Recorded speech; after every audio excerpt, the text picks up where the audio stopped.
Olá a todas, olá a todos. Eu queria inicialmente agradecer ao Dr. Josier Vilar e à equipe organizadora do FIS pela oportunidade concedida à nossa Abramed, Associação Brasileira de Medicina Diagnóstica, para termos um espaço aqui nesse importante evento que congrega grandes lideranças do setor de saúde aqui no Brasil e também no exterior. O nosso painel ele vai falar sobre a medicina diagnóstica do futuro e eu vou estar acompanhado de duas importantes lideranças do nosso setor que atuam em diferentes empresas. O Dr. Eliezer Silva, como já foi anunciado, é o diretor de medicina diagnóstica e ambulatorial do Hospital Israelita Albert Einstein e também do Carlos Eduardo Moreira, que é um diretor do Quest Laboratórios, que é uma entidade que ele já vai nos apresentar. Vou pedir licença ao Carlos Eduardo, vou começar, então, com uma pergunta para o Dr. Eliezer Silva. É sempre bom, Eliezer, antes de nós falarmos sobre o futuro, nós falarmos um pouco também do passado e do presente. Qual é a importância que a medicina diagnóstica tem para o Hospital Israelita Albert Einstein? O que ela já foi e o que ela representa hoje nesse atendimento hospitalar? E eu sei que vocês também têm uma importante atuação na área ambulatorial. Por favor, doutor Eliezer. Obrigado, Wilson. Carlos, é um grande prazer estar aqui e compartilhar essa mesa com vocês. Obrigado também à comissão organizadora. A medicina diagnóstica no Einstein, Wilson, ela começa, obviamente, desde a fundação do hospital e ela foi criada exatamente no sentido de dar suporte ao processo assistencial hospitalar. O Einstein é uma instituição relativamente jovem, são 50 anos de existência enquanto operação assistencial, e a medicina diagnóstica na primeira fase, podemos chamar assim, nos primeiros 20, 25 anos da instituição, ela era o apoio essencial para as atividades hospitalares. Quando o Einstein decide criar unidades satélites para que desse maior capilaridade e que os seus clientes pudessem acessar o sistema hospitalar com mais facilidade, as unidades foram montadas dentro de um formato de unidades de urgência, de consultórios médicos, como se fosse um nível de atenção secundária, e a medicina diagnóstica. E esse foi o processo de expansão da medicina diagnóstica no Einstein. Era sempre casado com as atividades assistenciais. Nós não tivemos em nenhum momento a iniciativa de isoladamente oferecer serviços de medicina diagnóstica, e cada unidade nova que era lançada dentro da cidade de São Paulo era associada a algum serviço. Isso foi o papel preponderante do crescimento do Einstein, representando sempre esse cuidado integrado entre uma atividade hospitalar ou mesmo de urgência e emergência, junto com o apoio da medicina diagnóstica. Do ano de 2018 para cá, portanto nos últimos 3 anos, o Einstein decide criar aquilo que ele ainda não tinha no seu ecossistema, que é uma rede de atenção primária. E aí, novamente, a medicina diagnóstica vai junto com as unidades de atenção primária num novo escopo, isto é, nos exames essenciais do ponto de vista diagnóstico para uma atividade de atenção primária. Dessa forma, a medicina diagnóstica permeou todos os níveis de atenção, fazendo não só um pilar importante do ponto de vista assistencial, mas participando ativamente na sustentabilidade e na perenidade da instituição. Hoje, a medicina diagnóstica, completando e finalizando essa primeira intervenção, ela representa grande parte das atividades de saúde do Einstein. Não só nessa breve descrição que eu fiz das atividades do Einstein no sistema de saúde suplementar, mas também nas atividades do sistema público. O Einstein faz a gestão de 2 hospitais, de 23 unidades básicas de saúde, de AMAs, de CAPs, e em todas essas atividades, lá está também as atividades de medicina diagnóstica. Muito obrigado, doutor Eliezer. Sem dúvida, atuação do Einstein é muito importante, tanto na área pública como na área privada, e nós vamos falar um pouquinho mais disso já já. Mas agora eu vou me dirigir ao Carlos Eduardo Moreira, que dirige o Quest Diagnostics. E o Quest é muito conhecido pela comunidade laboratorial. Mas como nós estamos num evento com um público bastante eclético, eu acho, Carlos Eduardo, que seria uma oportunidade para você nos explicar um pouquinho mais sobre a atuação do Quest no país de origem e como é que ele está se posicionando também em outros países, quais são as suas especialidades e o que ele oferece de diferencial. Por favor, Carlos Eduardo, pode abrir. Muito obrigado pelo convite, é um prazer estar aqui com vocês, Eliezer, Wilson, me dá muita felicidade falar um pouquinho mais da Quest aqui. Realmente, acho que no Brasil a comunidade laboratorial conhece bem a Quest, mas acredito que não tanto pelos, vamos dizer assim, usuários de laboratório. A Quest é um laboratório americano, um laboratório de diagnóstico clínico americano, tem hoje mais de 50 mil funcionários, faz cerca de 1,8 milhões de testes diariamente, atende 50% dos hospitais dos Estados Unidos, bem como médicos, conseguiu nos 50 anos de existência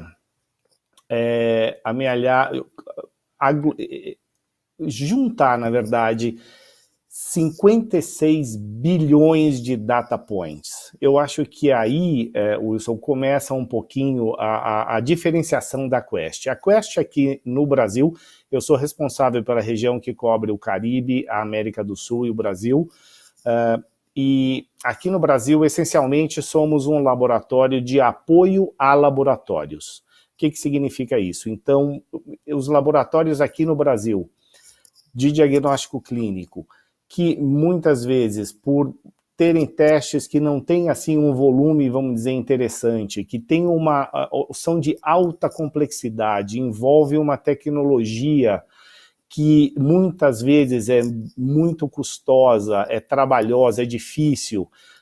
Então, geralmente, atendemos os laboratórios nesses requisitos. Então, muitas vezes não é economicamente viável, vamos dizer assim, ter essa operação aqui, fazendo esses testes. Então, nós temos, então, uma estrutura montada para atender esses laboratórios. Então, a gente coleta os espécimens, as amostras, eles são enviados para os Estados Unidos, principalmente para o SJC, que é San Juan Capistrano, na Califórnia. Chegam lá em menos de 48 horas, muitas vezes em 24 horas. Os testes todos são realizados lá nos Estados Unidos e os laboratórios aqui no Brasil recebem os resultados. E eu acho que uma coisa importante para dizer é que muito mais do que diagnóstico, o que a Quest está promovendo hoje em dia é muito mais na direção e na consideração de riscos existentes, bem como na predição de doenças, de enfermidades, antes mesmo delas se manifestarem. Então, existem investimentos pesados aí em tecnologias como espectrometria de massa, como mobilidade iônica e uma série de outras coisas que, se a gente puder, a gente desenvolve um pouquinho mais, um pouco adiante. Mas acho que é justamente isso. A visão da Quest é basicamente obter resultados melhores em saúde através de insights no diagnóstico. Então, acho que só para ter uma ideia da Quest aqui no Brasil, é isso que fazemos. E só para concluir, nós temos também liderados pela Quest o que chamamos de GDN, Global Diagnostic Network. Então, é uma entidade, vamos dizer assim, liderada pela Quest, onde considera membros em todos os continentes, cobrindo cerca de 70% da população e da população do globo terrestre e que, se a gente tiver também oportunidade de desenvolver, durante a pandemia aconteceu uma interação muito grande entre esses laboratórios, em que consideramos de compartilhamento de boas práticas, ideias, maneiras diferentes de considerar um problema, e isso foi de grande ajuda para todos. Mas eu acho que, em linhas gerais, acho que é isso, Wilson, que eu poderia dizer. E aí, a gente tendo a oportunidade, a gente desenvolve mais em termos aí do Quest Advanced, que é justamente os exames, os testes esotéricos de alta tecnologia. Sim, sem dúvida, vamos explorar um pouquinho isso, Carlos Eduardo. Muito obrigado, você já nos deu aqui algumas dicas interessantes sobre esse acúmulo de dados que a Quest conseguiu fazer e sobre a possibilidade de atuação em medicina preditiva. E a gente da medicina diagnóstica, sem dúvida, tem uma enorme oportunidade para ajudar os sistemas de saúde com a medicina preditiva e, sobretudo, para ajudar a população de um modo geral, né, que hoje se preocupa muito em se manter saudável. Então, a medicina preditiva eu considero fundamental. Mas, Carlos Eduardo, você falou assim, passou rapidamente pela Covid. E eu vou usar esse tema para fazer minha segunda pergunta para o Dr. Eliezer Silva, do Einstein. Porque o Einstein, se vocês todos estão lembrados, foi o primeiro laboratório a diagnosticar a Covid aqui no Brasil.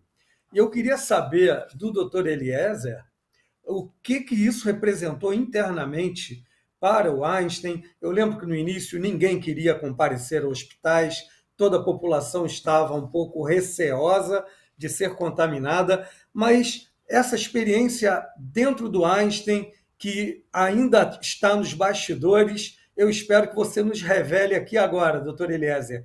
Por favor, pode abrir seu microfone. Com certeza, Wilson. Vamos revelar.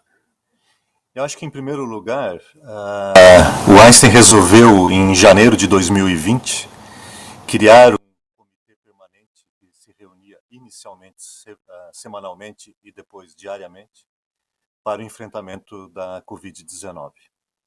Isso foi extremamente importante porque nós nos alimentávamos de dados, obviamente, inicialmente da China e depois da Europa, para que a gente pudesse fazer uma previsão, se é que era possível naquela época, de uma curva de progressão de doença e taxa de ocupação hospitalar e taxa de ocupação de terapia intensiva.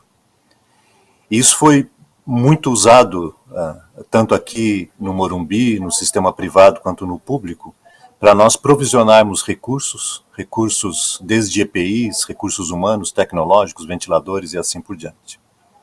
Quando do primeiro diagnóstico, que foi no Carnaval de 2020, né, no final do mês de fevereiro, começou ali uma experiência que nós imaginávamos ser a principal e que no primeiro pico da doença, nós chegamos a ter 135 pacientes internados na nossa unidade privada, né?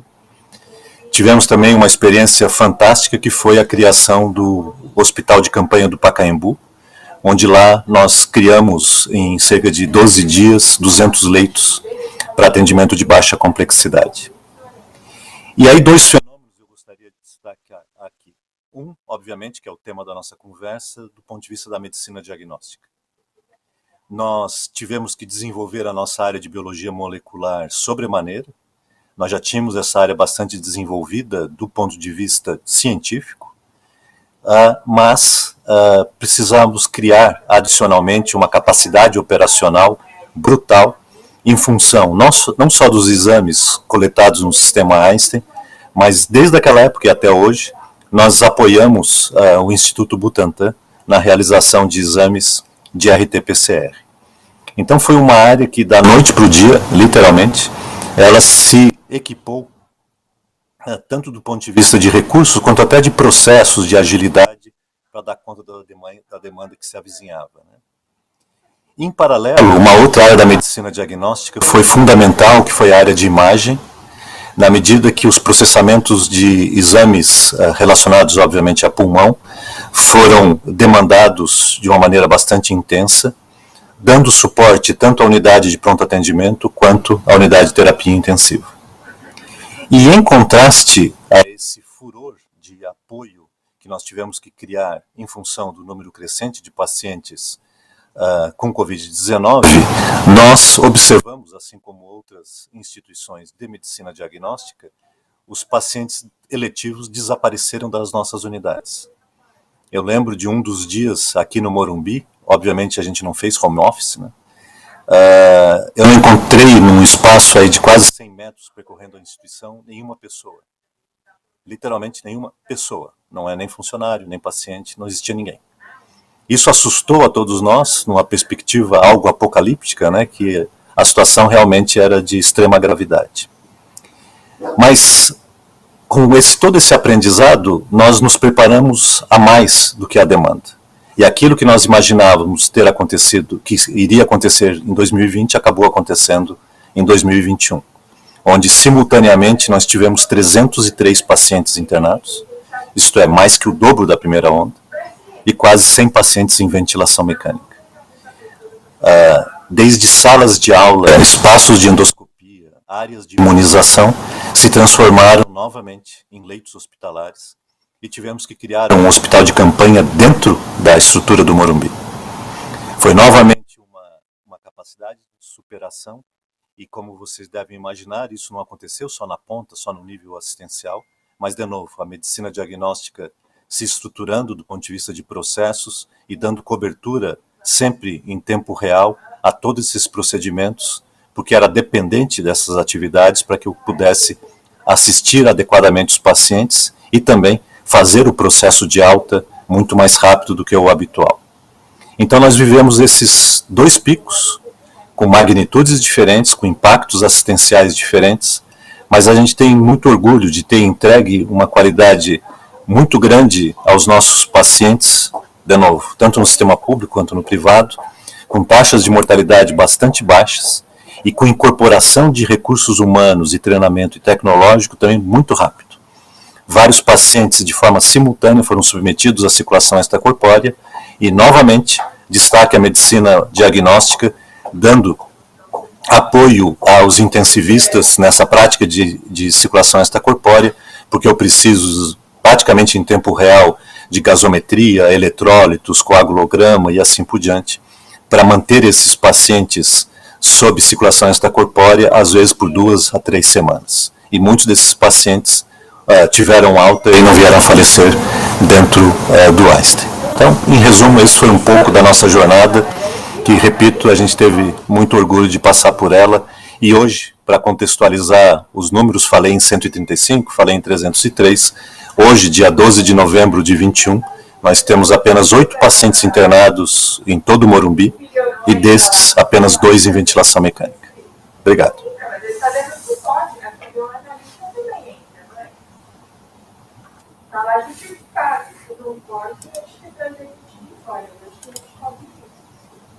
Mas podemos também sim deixar todo mundo.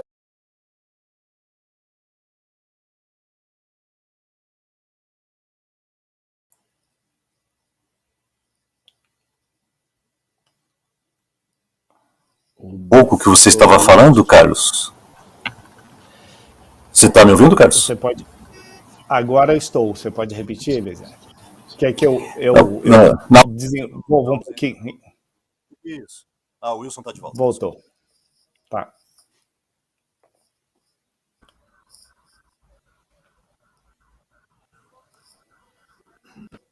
Bom, pessoal, a minha conexão foi derrubada aqui, eu estou voltando apenas agora, de modo que eu não percebi aonde vocês pararam.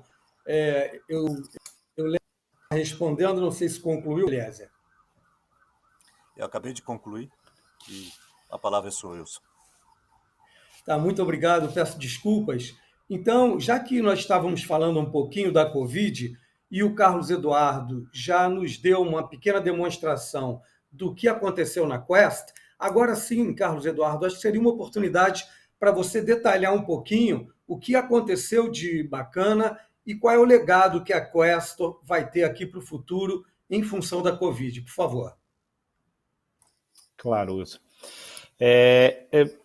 Muito interessante essas palavras do Eliezer aí, e muito acontece da mesma maneira, e a gente pôde ver isso ao redor do mundo e também nos Estados Unidos. Então, inicialmente, o pessoal ficou estranhando muito essa situação do que aconteceria, quais eram os riscos, os impactos.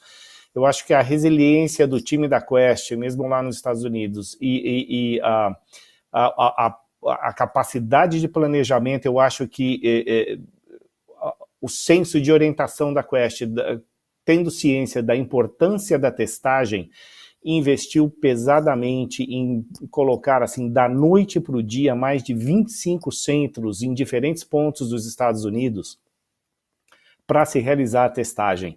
A Quest hoje, e continua testando, Wilson, isso que é interessante, acho que a gente vê esses picos para todos os lados. A Quest hoje faz nos Estados Unidos 300 mil testes de PCR por dia e 350 mil testes de antígeno por dia.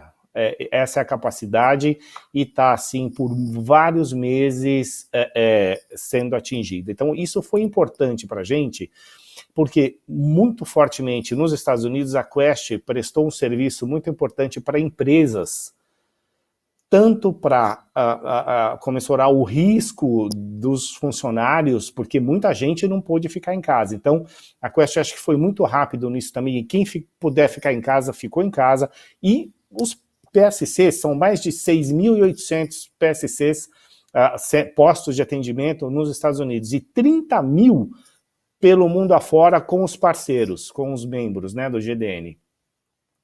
Eu acho que nesse momento, acho que foi muito importante ter essa capacidade grande de testagem e prestar esses serviços para as empresas, que inclusive aconteceu aqui no Brasil. Então, multinacionais americanas também presentes no Brasil e que já estavam com o processo em andamento com a Quest lá nos Estados Unidos, acabaram estendendo o processo para o Brasil.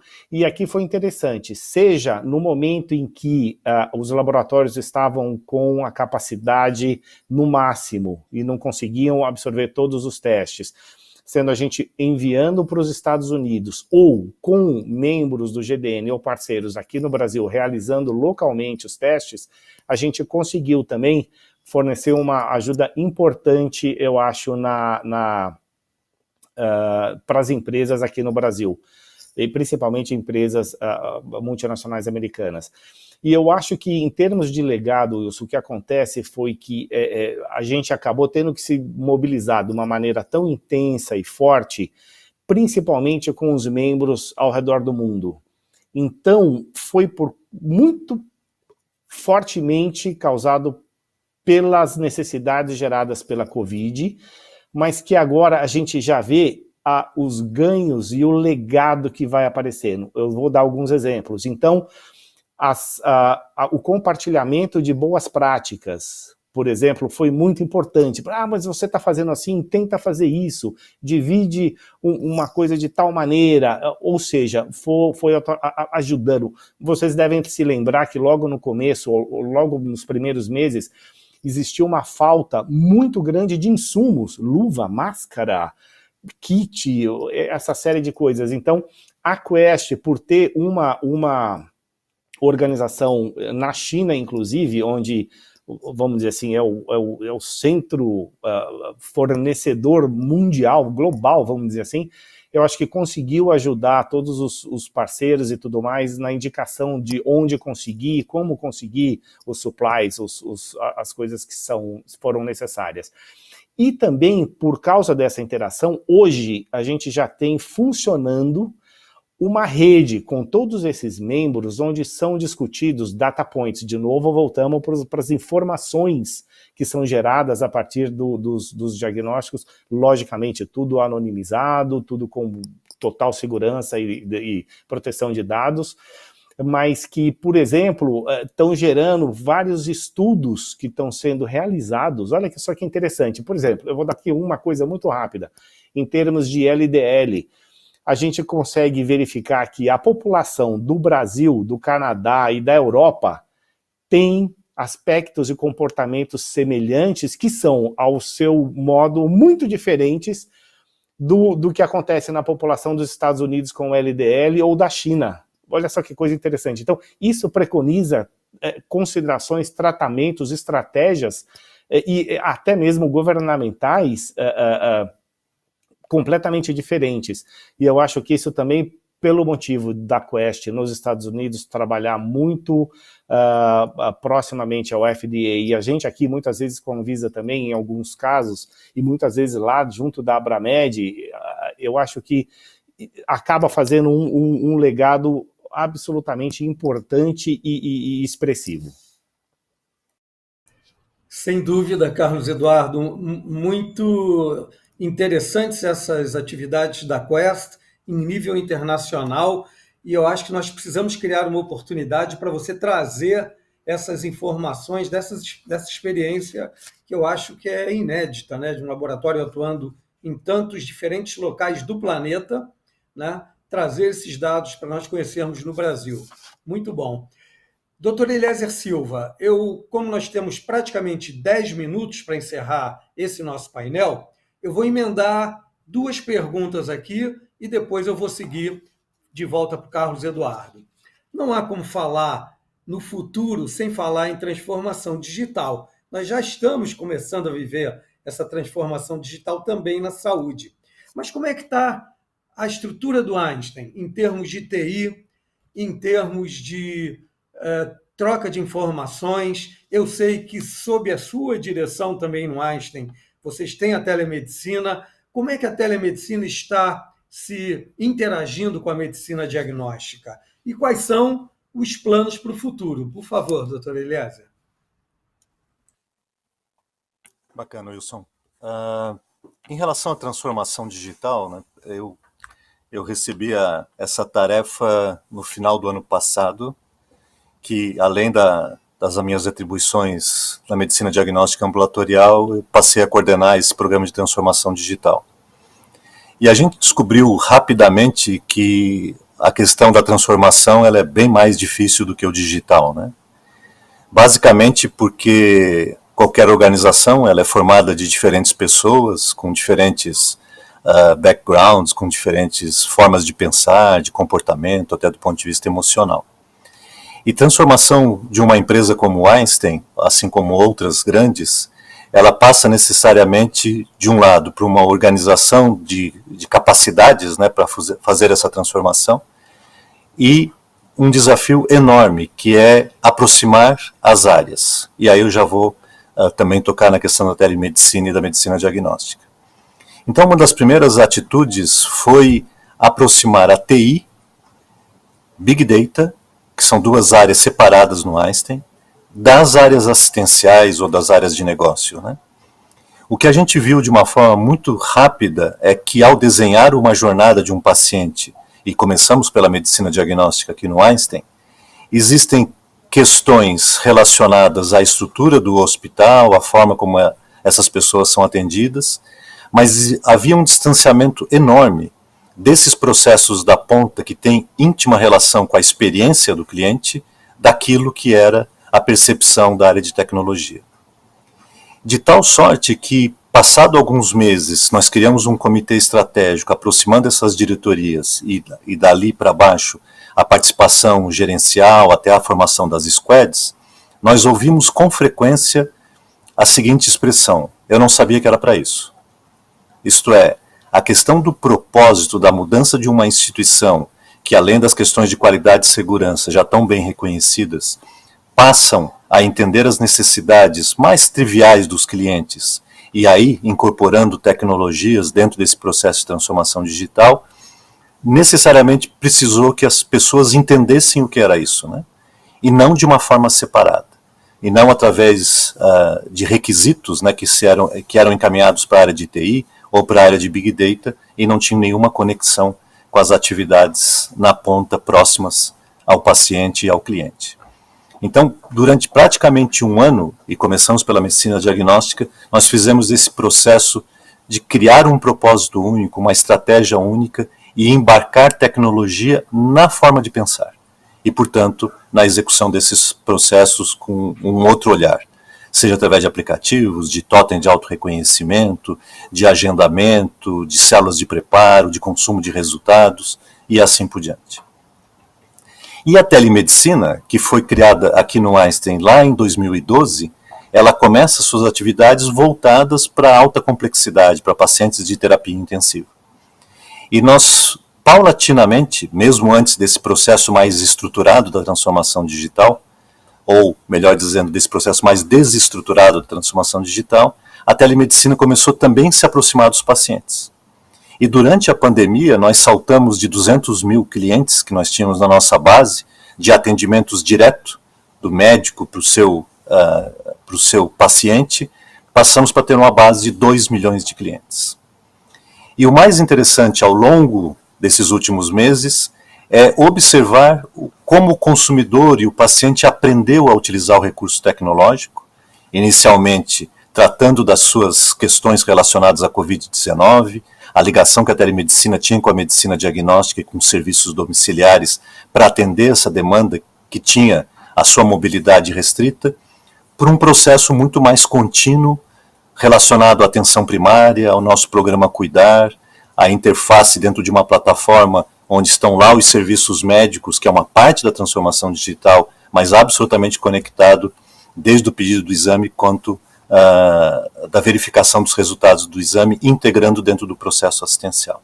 É nesse momento que nós estamos integrando todas essas áreas e utilizando a área de Big Data, que também foi criada há alguns anos atrás, não só na estruturação e governança de dados, mas também sua capacidade analítica, prescritiva e até preditiva em cima de um conceito maior de saúde populacional e de gestão integrada de saúde. Muito bom, doutor Eliezer. E na Quest, Carlos Eduardo, a transformação digital chegou lá? Eu fiquei muito feliz em saber da inserção aqui da medicina diagnóstica do Einstein nesse processo. E eu sei que nos Estados Unidos os incentivos são formidáveis para que a transformação digital alcance a saúde. Como é que a Quest vive esse momento lá? E, para finalizar também, em função do nosso tempo, se você quiser nos contar um pouquinho, você já deu uma dica do que vocês estão fazendo em cardiologia, sobre o que estão fazendo também na área de câncer, que é uma área que está muito ligada à medicina diagnóstica, e eu sei que a Quest atua fortemente. Por favor, Carlos Eduardo. Tá ok, Wilson. Eu vou tentar juntar as duas perguntas e fazer um bem bolado bacana aqui. Olha, o digital sempre teve um papel muito importante na Quest, porque os números são também impressionantes. E se você não tiver um bom controle disso tudo, a coisa não vai, com certeza, ir para um lado bom. Seja porque faz 1.800.000 testes por dia, tem mais de 7.000 postos de atendimento, tem 3.700 veículos que vão para a rua para coletar os espécimes, 23 aviões, ou seja, muitos centros, várias empresas que, ou seja, a coisa realmente precisa ter um norte. Então, a Quest conseguiu amelhar esses 56 bilhões de data points de pacientes, e a partir daí do investimento em pesquisa e desenvolvimento, e do desenvolvimento, e aí entra o papel importante de IT, de poder manipular grande quantidade, big data, grande quantidade de dados, o desenvolvimento de algoritmos que consideram esses vários aspectos, e aí é que a gente entra naquela história da predição, da análise de risco e sai do mero diagnóstico, vamos dizer assim. Então, alguns exemplos. Dentro da oncologia, a Quest vai, eu acho que até o final desse ano, começo do próximo ano, lançar um painel de 500 genes. Então, imagina, logicamente, é Next Generation Sequence, a gente sabe do tamanho, ou seja, e algoritmos para trabalhar com tudo isso são de extrema importância. O uso das tecnologias, então, seja espectrometria de massa, é interessante, é uma tecnologia muito cara, mas é, ao mesmo tempo, o que permite ter dados muito mais precisos, muito mais de uma qualidade muito superior ao comparados, inclusive, com anticorpos ou com outros tipos de técnicas, mas que conseguem também trazer esse aspecto de predição. Então, a Quest investiu muito em mobilidade iônica, Ion Mobility, que é justamente uma tecnologia que permite, aí a gente entra na predição de novo, o Wilson e Eliezer. Por exemplo, hoje, um paciente faz o teste do colesterol e fala, estamos abaixo de 100 miligramas por decilitro. Tá, não tem problema nenhum, você está, né, tá sem problema, não tem risco cardíaco. E com esse trabalho todo que a Quest faz, ela conseguiu ver no estudo de 200 mil pacientes que 50% desses pacientes que tinham o colesterol LDL baixo, 72% tiveram eventos cardíacos. Ou seja, então não é o colesterol baixo, mesmo tomando estatina, olha só. Então, quando a gente olha isso e vê a importância de uma técnica como essa, da Ion Mobility, que vai contar e definir o tamanho das moléculas de LDL, então, quanto menor as moléculas, aí sim, a pessoa pode ter 100 miligramas por decilitro, as duas pessoas diferentes, dois pacientes diferentes. Uma pode não ter risco cardíaco nenhum, a outra pode sim ter um risco cardíaco. E aí que a gente entra na predição, que é justamente contando e vendo o tamanho dessas moléculas. Um outro aspecto interessante é a resistência insulínica. Esse também é inédito da Quest. A Quest desenvolveu essa metodologia, onde são analisados as células beta, a secreção de insulina, a glicose em jejum, a pré-prandial, ou seja, vários aspectos em que consegue informar se aquele paciente vai, nos próximos 10 anos, ter ou não um processo de resistência insulínica. Então, são técnicas complexas e tudo mais, mas que, na verdade, podem definir se essa pessoa faz ou não um determinado tratamento para alargar esses 10 anos, para passar para 15, para 20, ou até mais, para evitar a manifestação, o diagnóstico, propriamente dito, da diabetes. Um outro ponto, acho que temos de interessante também, também em dados, em IT, com o que a gente chama até de Blueprint for Wellness Engine, que é justamente um algoritmo que foi desenvolvido para, por exemplo, pegar uma série de testes que são feitos, um painel de testes.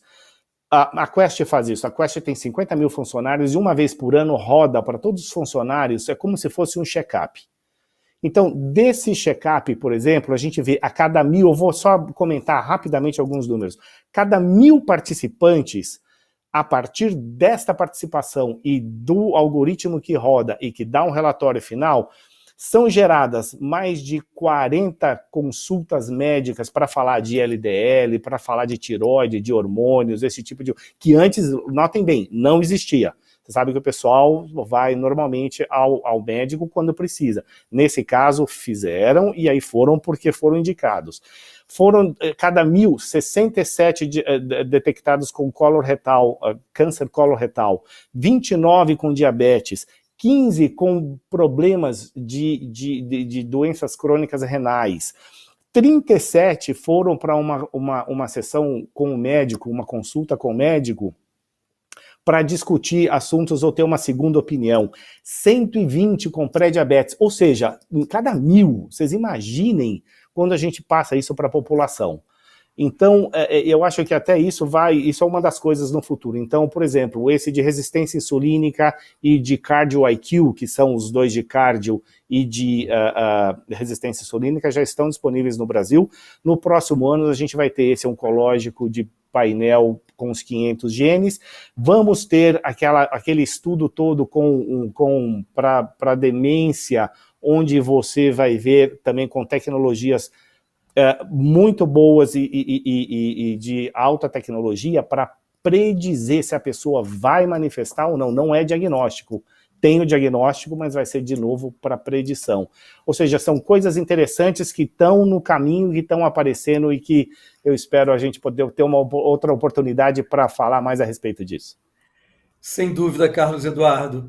Nós já estamos chegando ao final, mas eu fico muito feliz, porque nós estamos vivendo aí uma panaceia, né? A todo momento nós escutamos falar de inteligência artificial, de machine learning, de algoritmos, mas você trouxe aqui dados concretos de como a medicina diagnóstica pode já disponibilizar isso para o sistema de saúde, trazendo eficiência, trazendo economia, e isso nos alegra muito.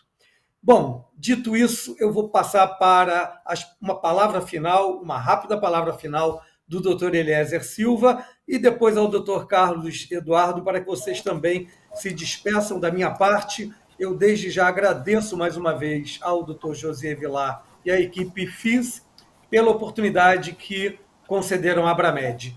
Dr. Eliezer Silva, sua despedida, por favor. Obrigado, Wilson. Um grande prazer ter participado dessa mesa e ter aprendido tanto, além da oportunidade de ver os amigos, mesmo que virtual, né? Nos acostumamos a isso. E, bastante breve, queria só pegar um gancho do que o Carlos comentou, porque eu acho que, quando se fala de futuro, é isso que me vem em mente, né? Olhando tudo isso, dados, capacidade preditiva, entendimento de determinantes sociais de saúde e assim por diante, eu acho que o grande desafio do sistema de saúde, e obviamente se encaixa bem aqui a medicina diagnóstica, vai ao encontro do propósito da Abramed, que você tão bem preside, é que o sistema de saúde vai ter que se aproximar da saúde, né? E uma das formas que isso aconteça é nós entendermos o que realmente importa para a saúde do ser humano, né? E na medicina diagnóstica a gente encontra vários desses atributos ou várias dessas características, desde a evolução enorme do conhecimento na área de genética, passando por todas as questões de fisiologia, de funcionamento do corpo humano, que o Carlos destacou. Então, acho que esse é o nosso grande desafio, né? Entender cada vez mais de saúde e, ao entender de saúde, manter as pessoas cada vez mais saudáveis. Novamente, muitíssimo obrigado pela oportunidade. Nós aqui agradecemos. Foi sensacional o teu resumo aqui, apontando para o futuro. Carlos Eduardo, 30 segundos para a despedida. Novamente, eu agradeço o convite, um imenso prazer estar aqui com vocês, como o Eliezer disse, entre amigos, a gente se conhece há muito tempo, e eu acho que a mensagem final, ou o que eu queria deixar na cabeça de todo mundo, é que é justamente isso que tem que acontecer, com coisas que já são palpáveis hoje, mas com um outro enfoque, uma maneira um pouquinho diferente de considerar e de tratar, é que você vai conseguir ter um resultado melhor na saúde do paciente através dos insights do diagnóstico. É lógico que tem que ter um monte de pesquisa e desenvolvimento, um monte de cérebros e de tecnologias por trás disso tudo, mas eu acho que é isso, você disse muito bem, Wilson, eu acho que com muitas coisas simples ou já concretas e com atitudes simples, a gente pode ter resultados monstruosos, que são justamente esses de prevenir, de detectar com maior antecedência, de tratar para que a doença não exista. Ou seja, é mais ou menos nessa direção que eu acho que o futuro tem que caminhar. E uma vez mais, muito obrigado por estar aqui com vocês. Muito obrigado, Eliezer Silva, Carlos Eduardo Moreira. Para mim também foi um enorme prazer revê-los e eu acho que esse painel trouxe para a evidência tudo que a medicina diagnóstica ainda está por oferecer num futuro para a saúde. Muito obrigado a todos e até uma próxima oportunidade.